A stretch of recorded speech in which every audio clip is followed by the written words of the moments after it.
It's exactly 3:47 a.m., midnight in New York. On 58th Street in Manhattan, the lights are burning at the Quantum Fund office. George Soros isn't sleeping. He can't sleep. A cup of coffee in his hand, his eyes locked on the screen.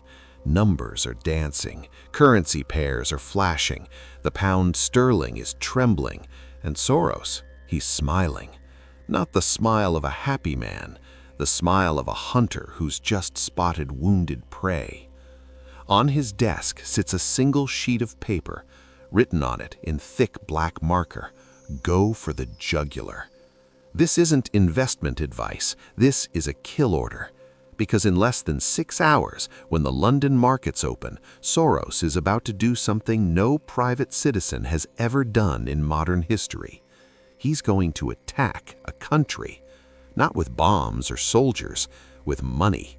Pure, cold, ruthless money. And the target? The British Empire, the nation that once ruled a quarter of the planet, the birthplace of capitalism itself, the United Kingdom. You're probably thinking, how does one man fight a government?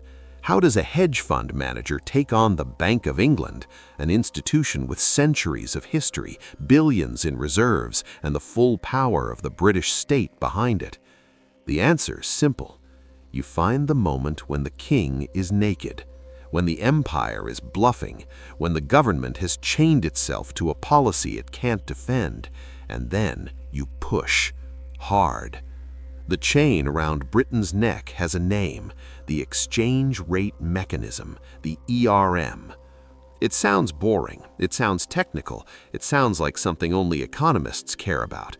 But this mechanism, this seemingly innocent agreement signed in 1990, is about to become the noose that strangles the British economy. Let me explain what this trap actually is. Imagine you're a runner. You're not the fastest runner, you're decent, you can finish a race, but you're tired, your legs are sore, you're recovering from an injury. Now imagine someone comes up to you and says, "Hey, tie your leg to Usain Bolt. You two will run together. You have to keep up with his pace no matter what." That's insane, right? You'll collapse, you'll break. But that's exactly what Britain did. They tied their currency, the pound sterling, to the strongest economy in Europe at the time, Germany, the Deutschmark. Here's how it worked. Under the ERM, Britain promised to keep the pound trading within a narrow band against the German mark. Specifically, the pound could not fall below 2.95 marks. If it did, the Bank of England was obligated to intervene. They had to buy pounds, spend their reserves, do whatever it took to prop up the currency. The idea was that this would create stability. It would force Britain to run a tight, disciplined economy like Germany. It would prepare them for the future single European currency, the euro. But there was a catastrophic flaw in this plan.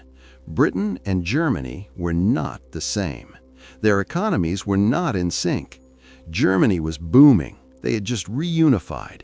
East and West Germany were now one country. It was a moment of national euphoria. But reunification was expensive, incredibly expensive.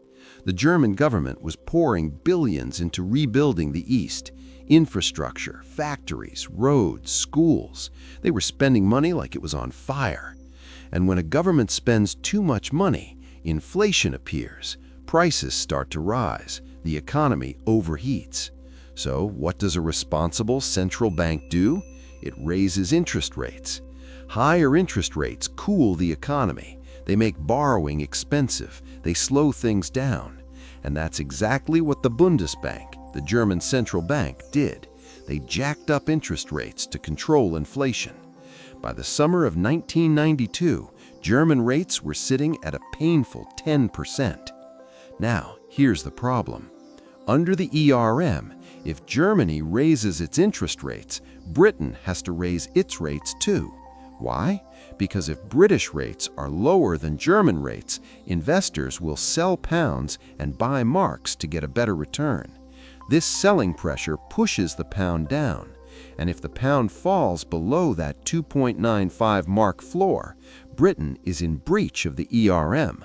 So Britain is forced to match Germany's rates, even if Britain's economy is in no shape to handle it. And Britain's economy in 1992? It's dying.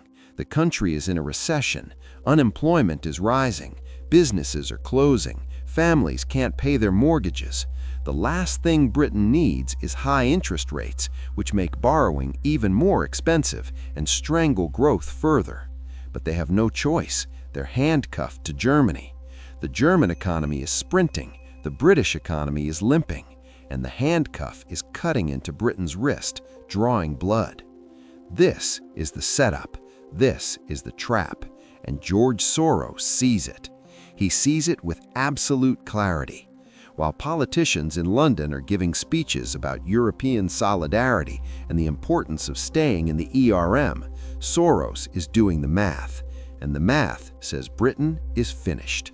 The pound is overvalued. The economy can't support these interest rates. The Bank of England doesn't have enough reserves to defend the currency forever. Sooner or later, they'll have to let the pound fall. They'll have to break the promise. They'll have to leave the ERM. Soros isn't guessing. He's calculating. He spent weeks running the numbers with his team. His chief strategist, Stanley Druckenmiller, comes to him with the analysis. We should bet against the pound, Druckenmiller says. Soros looks at the data. He looks at Britain's reserves. He looks at the political pressure. And then he says something that becomes legend in the trading world. Go bigger. This is a one-way bet. The government will fold. Bet everything. Druckenmiller is nervous. He suggests a position of $1.5 billion. Soros laughs. That's not a position. That's a joke. If you're going to do this, you go for the kill. $10 billion. $10 billion. It's an unimaginable sum. It's more than the GDP of some countries. But Soros isn't playing small. He's not here to nibble at the edges. He's here to break the Bank of England. So what exactly is Soros doing with this $10 billion? He's short-selling the pound. Let me explain this in simple terms because this is the weapon he's using to attack Britain. Short-selling is betting that something will lose value. Here's how it works. Soros borrows pounds from banks, massive amounts of pounds, billions. Then he immediately sells those pounds and buys other currencies, like marks or dollars. Now he's sitting on a pile of marks and dollars, but he owes pounds back to the banks. If the pound falls in value, Soros wins big, because when it's time to pay back the banks, he can buy pounds at the new, cheaper price. Let's say he borrowed 1 billion pounds when the exchange rate was 2.95 marks per pound. He sells those pounds and gets 2.95 billion marks. Then the pound collapses.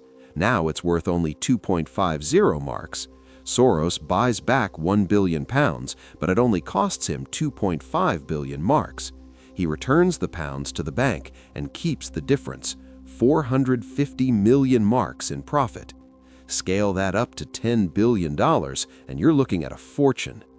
But here's the beautiful, brutal genius of Soros's plan. By selling billions of pounds, he's not just betting on a collapse, he's causing the collapse. Every pound he dumps into the market adds to the selling pressure. It pushes the price down. Other traders see this massive selling. They panic. They start selling too. It becomes a stampede, a self-fulfilling prophecy. Soros is the wolf at the door, and his howl is making the sheep run. And he's not alone. Other hedge funds are watching. When they see Soros moving, they follow. This is the man who broke the Bank of Thailand, the man who made billions betting against overvalued currencies. When Soros attacks, the smart money follows. So now it's not just $10 billion hitting the pound, it's 20 billion, 30 billion. The entire speculative world is piling on. But Soros needs one more thing. He needs confirmation that his analysis is correct. He needs a signal from the establishment that Britain is vulnerable. And that signal comes from the unlikeliest source, the enemy's own general, Helmut Schlesinger, the president of the Bundesbank, Germany's central bank chief, the man who's supposed to be on Britain's side. On September 15, 1992, The day before the attack, Schlesinger gives an interview to a German newspaper. And in that interview, he says something catastrophic. He says that the current tensions in the ERM could be resolved if one or two currencies were devalued. He doesn't name Britain. He doesn't have to. Everyone knows he's talking about the pound. This is the head of Germany's central bank essentially saying, yeah, we think the pound is going to fall. This is financial history's greatest sell signal. This is a 5-alarm fire. Schlesinger has just told every speculator in the world that Britain is weak, that the alliance is cracking, that Germany won't defend the pound. Soros reads the statement. He calls Druckenmiller. Did you see this? Yes. Then we go all in. Tomorrow we destroy them. In London, the reaction is panic barely concealed by British politeness. Norman Lamont, the Chancellor of the Exchequer, Britain's finance minister, is in his office. He's been dealing with pressure for weeks. The pound has been sliding. The markets have been testing the 2.95 floor. The Bank of England has been spending reserves like water, buying pounds to hold the line. But Schlesinger's statement changes everything. It's not just speculators now. It's Germany itself signaling that Britain is on its own. Lamont calls the Prime Minister, John Major. Major is the man who took Britain into the ERM. It was his policy, his legacy, and now it's turning into his nightmare. They discuss their options. They can raise interest rates to defend the pound, they can spend more reserves, or they can do the unthinkable. They can leave the ERM, admit defeat, humiliate themselves in front of Europe and the world. Major refuses to consider leaving. We will hold the line, he says. Lamont nods. They'll fight. They'll show the markets that Britain doesn't bow to speculators. They'll show Soros that the British Empire, even in decline, still has teeth. But in his gut, Lamont knows the truth. They're about to walk into a slaughter. The reserves are limited. The political will is cracking.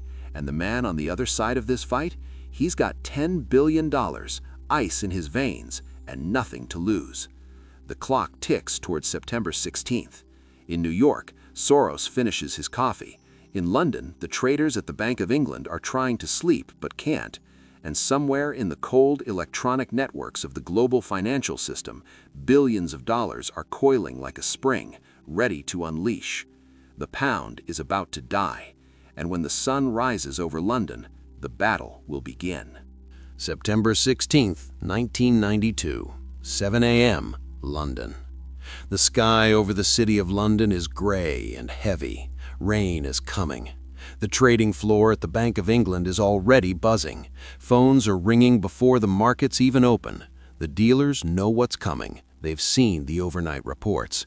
Soros isn't hiding. His positions are visible. The sell orders are stacked like bombs waiting to detonate. And at 8 a.m., when the markets officially open, the bomb goes off. The pound starts falling immediately. Not slowly, not gradually, it plunges. Within minutes, it's approaching the 295 mark floor, the floor Britain promised it would never break, the floor that represents the entire credibility of the British government. The traders at the Bank of England spring into action. They start buying pounds, millions, tens of millions, hundreds of millions. They're throwing money into the market like firefighters throwing water on a blaze. But the fire is spreading faster than they can move. Across the Atlantic, Soros is watching the screens. He's calm, almost serene. His traders are executing the plan with surgical precision. Sell, sell, sell. Every time the Bank of England buys pounds to prop up the price, Soros sells more. He's not fighting the central bank, he's bleeding it. Every pound the bank buys costs them reserves, dollars, marks, the foreign currency they need to intervene. And those reserves, they're finite. Soros knows this, the bank knows this, and now the entire market knows this. By 9:30 a.m., the Bank of England has already burned through nearly $1 billion in reserves. The pound is still falling. The phone lines are jammed. Panic is setting in. In the dealing rooms of London, young traders are sweating through their shirts. Their bosses are shouting, "Buy more! Hold the line!" But the line isn't holding. It's crumbling. At 11 a.m., the British government makes its first desperate move. Norman Lamont, pale and grim-faced, announces an emergency interest rate hike. The base rate is going up from 10% to 12%. 2 percentage points in one move. It's massive. It's unprecedented. The message is clear. We will make it so expensive to bet against the pound that you'll regret it. But the market doesn't blink. Soros doesn't blink. In fact, he increases his position because he knows this is a bluff. Britain can't sustain 12% interest rates. The economy will implode. Homeowners will default on mortgages. Businesses will collapse. The government is screaming, but it's the scream of a cornered animal, not a predator. The pound keeps falling. By early afternoon, it's clear the first rate hike has failed. So the government does the unthinkable. At 2:15 p.m., they announce a second hike. Interest rates are now going to 15%. 15%! It's economic suicide. No modern Western economy can function with rates that high. Mortgages will double overnight. Credit will freeze. The housing market will crash. But Lamont is out of options. He's not trying to save the economy anymore. He's trying to save face. He's trying to prove that Britain won't be bullied. But the market sees through it. Everyone knows this 15% rate is a lie. It will never actually take effect. It can't. The political cost would destroy the government. Soros knows it, the other hedge funds know it, and they keep selling. The pound is now in free fall. The Bank of England has spent nearly $15 billion in reserves. That's a third of their total, and it's not working. The dam is breaking. Inside 10 Downing Street, Prime Minister John Major is sitting with his advisors. The room is silent except for the ticking clock. Someone finally speaks. "Chancellor, we've lost. We have to exit the ERM." Lamont's face is stone. He knows it's true. They've been beaten, humiliated, destroyed by a man with a calculator and no mercy. At 7:40 p.m., Norman Lamont steps in front of the cameras. His voice is steady, but his eyes betray the devastation. The government has decided to suspend Britain's membership in the exchange rate mechanism. It's over. The pound is free to fall, and it does. It drops like a stone. In New York, George Soros leans back in his chair. He's just made $1 billion in one day. He broke the Bank of England. And Britain? Britain is free, but it doesn't feel like freedom. It feels like defeat. September 17th, 1992, the morning after. London wakes up to a new reality. The pound is floating freely, no longer chained to the Deutschmark, and it's sinking fast. By the end of the week, it has lost 15% of its value. 15%! In currency terms, that's a massacre. But something strange is happening, something no one predicted. The British economy isn't collapsing, it's breathing. For months, Britain has been choking under the weight of high interest rates it couldn't afford, rates designed to defend a currency peg that made no economic sense. Now, suddenly, those rates can come down. The pressure is gone. The government can set monetary policy based on what Britain needs, not what Germany demands. Businesses that were on the edge of bankruptcy get relief. Homeowners can afford their mortgages again. The factories that were closing, they start hiring. Within a year, the British economy is growing again. Unemployment falls. Exports boom because the weaker pound makes British goods cheaper abroad. The recession that was killing the country, it's over. Historians will later call September 16th not Black Wednesday, but Golden Wednesday, the day Britain was freed from a policy that was slowly strangling it. But nobody admits this in public, not yet, because admitting it means admitting they were wrong, that Soros was right. In New York, George Soros becomes a legend, the man who broke the Bank of England, the man who made $1 billion in a single day. Other hedge funds that followed him made fortunes too. The total profit from betting against the pound? Over $10 billion. That's money that came directly from British taxpayers, from the reserves the government spent trying to hold the line, the reserves that evaporated into thin air. Soros doesn't apologize.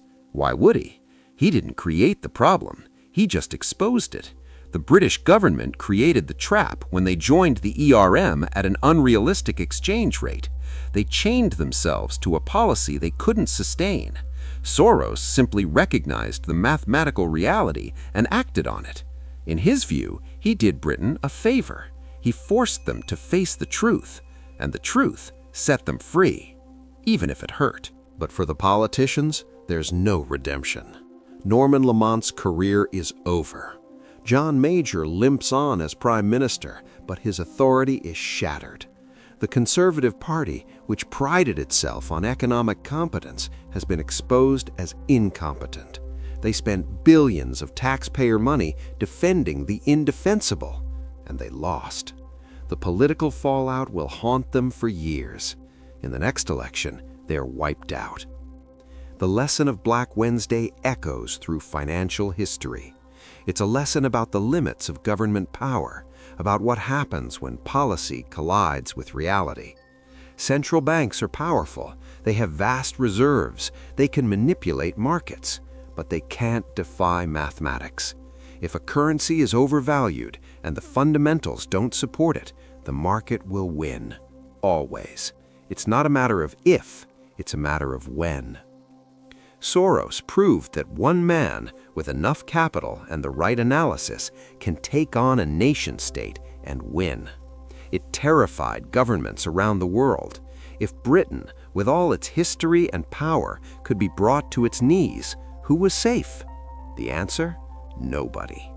Every central bank, every fixed exchange rate, every artificial peg became a potential target.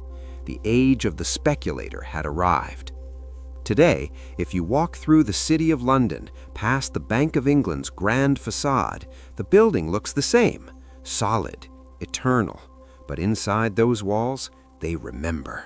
They remember the day the phones wouldn't stop ringing, the day the reserves evaporated, the day they learned that empires, no matter how old, can still be humbled by a man with a spreadsheet and the courage to pull the trigger. George Soros didn't destroy Britain. He freed it. But freedom came with a price, a billion-dollar price tag. And the man who collected that check, he's still out there, still watching, still calculating. Because in the world of global finance, there's always another government making promises it can't keep, always another currency waiting to fall. And somewhere in an office in New York, the hunter is waiting. The king was naked, and Soros proved it.